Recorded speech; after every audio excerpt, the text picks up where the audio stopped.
CCTV ফুটেজে দেখা যায় ভবনে ঢুকছেন লাল রঙের পোশাক পরা নারী। প্রবাসীর আত্মীয় কিংবা জুৎসই পরিচয়ে প্রবেশ করেন টার্গেট ফ্ল্যাটে। কিছুক্ষণ পর দেখা যায় স্বাভাবিকভাবে বেরিয়ে যাচ্ছেন ওই নারী, আর উদাও হয়ে যায় বাসার সব স্বর্ণালংকার ও নগদ টাকা। গত ৮ নভেম্বর সন্ধ্যায় রাজধানীর রূপনগরের বর্ধিত পল্লীতে এই ঘটনা ঘটে।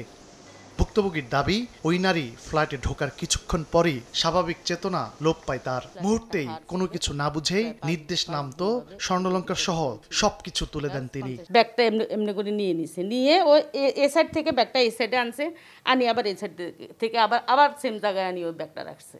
এমন কিছু করছে যেটা শুধু নাক দিয়ে নিঃশ্বাসটা ব্রেনে গেছে। মানে আমি সব দেখতেছি, ওর কথা সব বুঝতেছি, আপনি কি বলতেছেন আমি বুঝতেছি, কিন্তু আমি মুখ দিয়ে কিছু আপনাকে বুঝাতে পারতেছি না। যে আন্টি, আপনাকে একটা কথা বলবো। আচ্ছা, আলমারিটা আপনি খোলেন তো। আমি আলমারি খুললাম। নিচের ডয়ার, যেটা আমি কারোর সামনে খুলি না কখনো, চাবি কোথায় রাখি আমি কাউকে বলি না, ওর সামনে আমি চাবিটা নিলাম, ওর সামনে আমি ডয়ার খুললাম। এই ঘটনায় মামলা হলে তদন্ত নামে পুলিশ।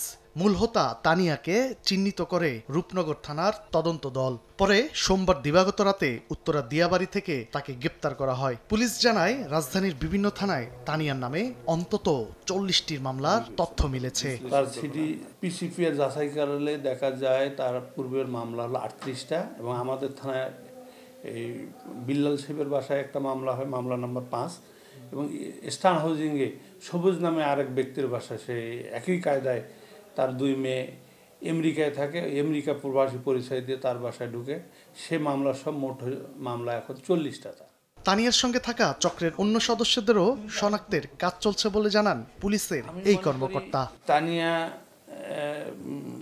একটা মাফিয়া চক্র। তানভীর হাসান মেঘ, সময় সংবাদ, ঢাকা।